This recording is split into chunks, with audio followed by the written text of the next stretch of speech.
What's going on, everybody? So, the developers of Star Trek Infinite post a new devlog. Let's take a look at it and see what kind of hidden surprises lurk here. Alright, I love that they do this. Stardate 23743.9. I wonder how they get that number. I'm trying to think of, like, it's 2023. I'm thinking 07, but it's not 07, so I don't know. I don't know how they're getting this, but it would be really cool to find out. Alright, the artistic vision. In today's devlog, I will discuss the artistic vision and decisions made to respectively expand the franchise and showcase the extensive content that made this game possible. To grasp the intricacies of the artistic decision, it is essential to recognize that this game offers 4 distinct gameplay perspectives. Crafting a tailored user experience for each of the major powers stood as a paramount factor in shaping the development of each asset. This challenge presented an incredible opportunity. Ooh, I like this. Okay. I love these wallpapers. Oh, man. Wow. Those are beautiful. Okay. Wow. Nice. I want these as my background wallpaper for my computer. If you guys at Star Trek Infinite Nimble Giant release these, let me know. I want to have these as my wallpaper. Alright, the artistic vision of Star Trek Infinite focuses on 5 core pillars that made up the visual proposal of the game. The first of these pillars is consistency. We wanted the Star Trek IP to be presented in a respectful and consistent and synergistic way to better help us visualize the wondrous universe of grand strategy games. These 3 key elements will help us analyze the treatment to give to each of the artistic elements integrated into the game. Each of the assets must fulfill these 3 purposes without exception. Okay. Really love these. Definitely Cardassia. Romulan, Star Empire, Klingon, Kronos, and this looks like Starfleet Academy, I think. Yeah, it is, because Baby Bridge is in the background. Alright, this brings us to the second pillar, Classic Trek. The goal is to fulfill... That's my son in the background, so if you're wondering where that noise is coming from. The goal is to fulfill Trekkie expectations so that they are comfortable with and can identify with the classic IP vision of it for the game. Establish this rule greatly simplified our decision-making when choosing the characters, places they occupy within the canon, both for the actors and the audience, the models of the ships, and above all, faithfully representing the source material as the franchise was built over many decades. Ooh, that's interesting. In order to apply all these correctly, another pillar, stylization, is defined. In the spaceship stylization for this style type of strategy game, legibility will always be prioritized and will respect the IP boundaries. One of the biggest challenges in the styling proposal came with the 3D models of the ships and structures. Although I was aware that the ship designs had to be adapted to be able to be used in the game engine, and the methodology that was used when reducing information was to reverse engineer the key elements of each design, extract and preserve their essence in the redesign. Wow, okay. Klingon Starbase, or Outpost. Starport Outpost. Nice. Yeah, definitely Klingon touches. A lot of, like, thorns sticking out. Okay. Wow. Wow. So, Klingon Starbase, Outpost, Starport, the Nefar class starship. Did I say that right? Nefar.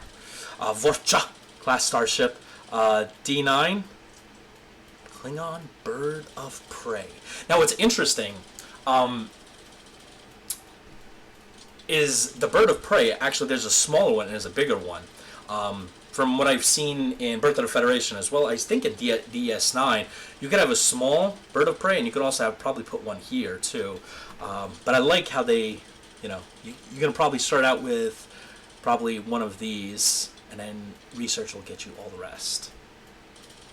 Now, one thing that is going to be really interesting is the fans are going to add a lot of mods, and I was on the Discord, and the developers were saying that this game is going to be moddable, and they're really excited to see what the modders do with this game, and so am I, because I can imagine they're going to bring in a lot of ships from probably Star Trek Picard, probably, you know, I'm trying to think of other times. I was going to say Yesterday's Enterprise, but we do have those in here.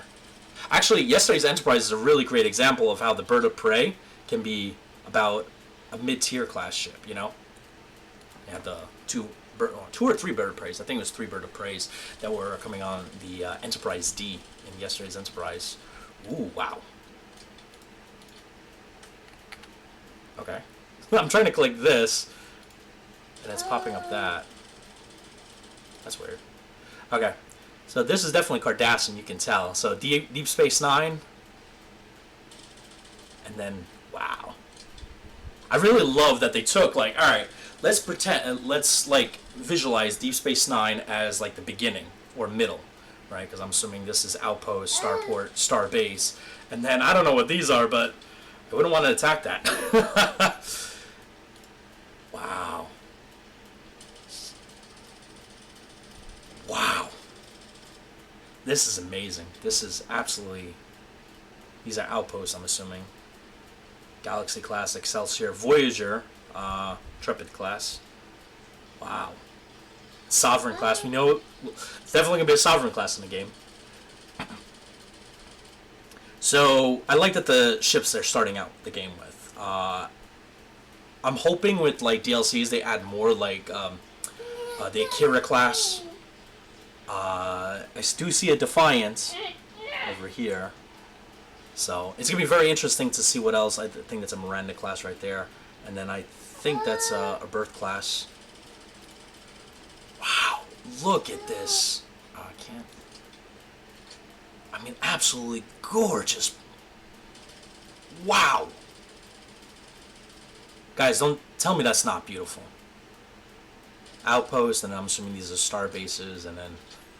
I would not want to attack that. That's probably, like... You know, orbiting Romulus and Remus. Wow, that's incredible. Okay. Alright, for the designs of the new models, the same criteria was used. A deep research and analysis was done on the structure of the original models in order to interpret and replicate the decision-making in the designs that made this franchise great.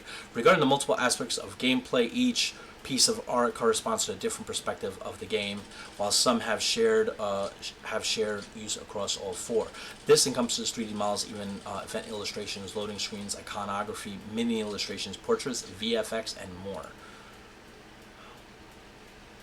Okay, so assets made for Star Trek Infinite, 3D models, there's 97 of them, which is, I mean, about 20-something, 23, 24, somewhere around there for each, I'm assuming, for each faction. Technology is 342. Wow. So we're looking at, I'm guessing somewhere around like 70-something per capital cities. Wow. Mini illustrations, 248. So I'm assuming these are mini illustrations. Or these are mini illustrations, excuse me. So there's 248 of these. Wow. They did a lot of work. Okay, and then you got mission tree illustrations. There's going to be 80 of them. And then environmental hazard VFX. I'm assuming these. And there'll be 6 of them, so there's 6 more we're missing. Loading screens illustrations, 8, nice. Main menu animated scenes, 4, probably one for each Federation and the Empires. First contact illustrations, 264. Wow, okay. Okay, event and background illustrations, 343. And stars and planet background illustrations, 61. Wow, that's a lot of art. That's a lot of art. Wow. Oh, man. The Jordan, there's 62 total combinations. I'm assuming with the different... Katarian. Wow, Betazoid 48. Borg, there's 8. We haven't seen anything with Borg yet. Nausicaan, 16. So this kind of gives us a peek at what the major powers, support powers, and minor powers are going to be. So the major powers, obviously, Federation, Klingon, Romulan, Cardassian. Oh, that's Gul Dukat right there. And then you have the Crisis, which is going to be the end game. Borg. I wonder if it's going to be end game or they're going to show up in mid and maybe end game. Because remember, the Borg showed up in... I mean, you have... I wonder if Q's going to show up. Do you guys think there's going to be like a Q Who event? I wonder. It's really going to be interesting because you can build the Starship Enterprise, the NCC 1701D, and little bit that I found out from the Discord forums. So from what I found out, now this is another person telling me that heard from a developer. So they said that the Starship Enterprise will be a ship in the game, and it can be involved in battles, but won't be destroyed. It'll be like, I don't know if you guys played Stellaris, but at the last minute the ship can warp out. So that is going to be really cool. It's really going to be amazing. You're going to have the Galaxy-class starship, leading the pack, leading the fleet into battle. It's going to be amazing. But I wonder if there's going to be an event where you're going to have the Galaxy-class starship just flung, to the Delta Quadrant and encountering a cube. So that's going to be really interesting. And then you'll have the mid-game event, which the Borg invasion, and then an end game with the Borg invasion around the time of Star Trek Picard. So support powers, we're going to have Nausicaans as a support powers. Interesting. Ferengi will be a support power, and Elorian. Wow. Whoa, okay. Now, if you guys are not familiar with Elorian, Guinan is an Elorian. And that race was severely hurt by the Borg, and they were spread throughout the galaxy. So I wonder how that's going to impact the game. And then we have all the minor powers, Pelian, Aidanian, Betazoid Macorian, Akamarian, Katarian, Talarian. That's going to be very interesting. Bolian, Bajoran. So it's going to be very interesting. Now, one thing that I'm kind of curious about, and I got to ask this in the forums, I got to remind myself, can you add more minor powers? Like, let's say the modders want to, double or triple the amount here. Like, add species from the Delta Quadrant, add species that we saw in maybe Star Trek Picard. I'm very curious. I have to... I love these different uniforms. Look at this. I think it's the Federation President uniform right there. Yeah. And then you got Star Trek Lower Decks uniforms here, which is going to be amazing. And of course the TNG ones. I wonder if there's going to be DS9. I don't see DS9 ones here. But leave it to the modders. They're probably going to add that. Okay. Taking into account that style makes functionality, we find the next pillar, gameplay first. The UI must always inform gameplay first in each of its decisions. The user experience posed a great challenge to us since we want to define an artistic proposal for the user interface, sufficiently clear and defined that could coexist with realistic graphical support and a 90s. Oh, I like that they're going for a 90s photographic style. Birth of the Federation. And TNG. And DS9. And Voyager. So there's a lot, yeah. You got the mission tree here. Oh, wow. I didn't see this one where no one has gone before. Okay. And then it splits in these two. My eyes are not that great. I have to... What I'm going to do is, after this episode, I'm going to go into this and try to pick out certain things that I can't see right now. Alright, the influence of the original interface used in TNG combined with some of the most current graphical resources of the franchise made it possible to achieve a clean and flat style, topped with gloss resources that make a high-end interface emphasizing functionality. Both for the iconography and the mini illustrations, functionality is always prioritized. The same applies for the VFX and animations. In terms of diversity, this was the most crucial aspects to consider when creating content, as the franchise has prioritized it since its inception.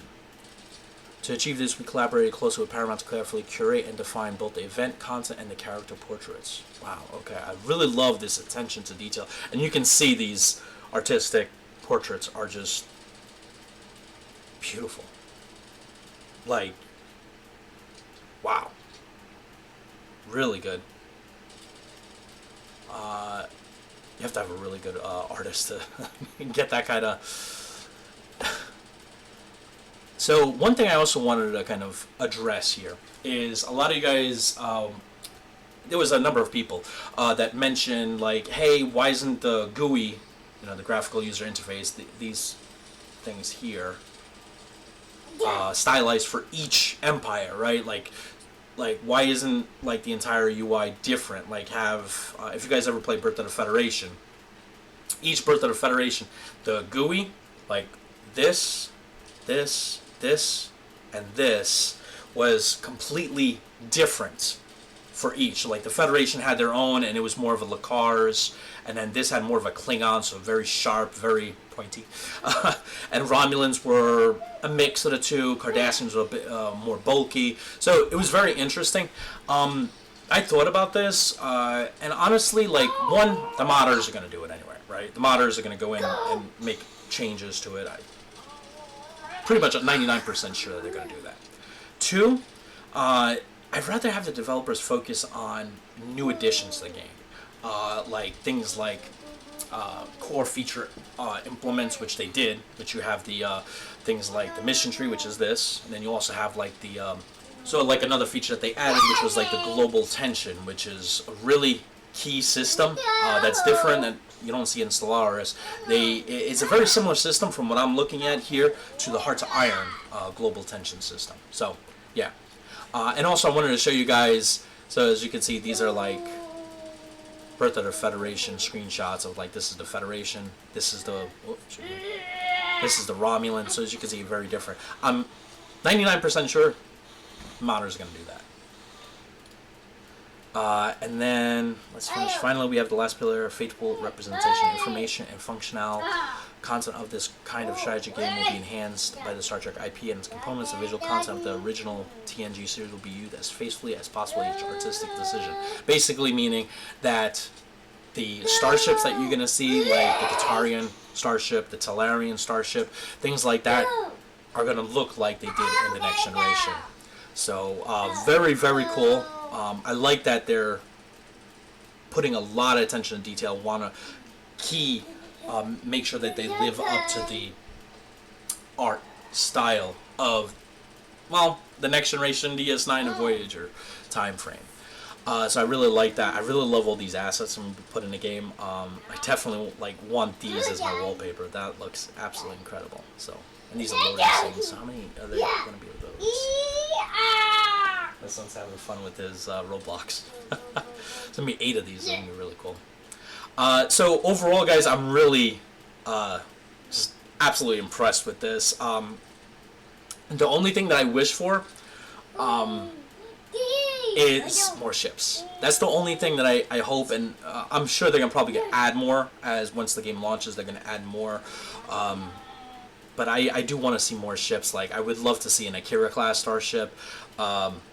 I would love to see, I mean, we have the Intrepid class, but I would also like to see other starships that we have seen in Star Trek First Contact. Like, I'm trying to think of the classes, but we have the Akira, we have the Steam Runner class, things like that. I want to see more of them, and I'm sure we will see it in DLCs or free content updates, whichever way the developers want to go down. And if the developers are watching this, I am down for paying for it. Whatever gets more money to your budget so you can create more Star Trek content, I'm all for. Okay?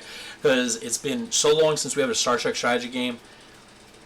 We have you guys are heroes of Nimble Giant, finally coming up and giving us the game we always wanted. And so whatever money they want, whatever way I can increase their budget so they can keep making more content, I'm all down for. And I will be releasing, the game comes out in less than 2 weeks, so I will be doing like a giveaway on my channel, so stay tuned for that. Alright, hopefully you guys enjoy this. I really love all this, so it's amazing. Hopefully you guys enjoy this. Catch you guys next one. See you then.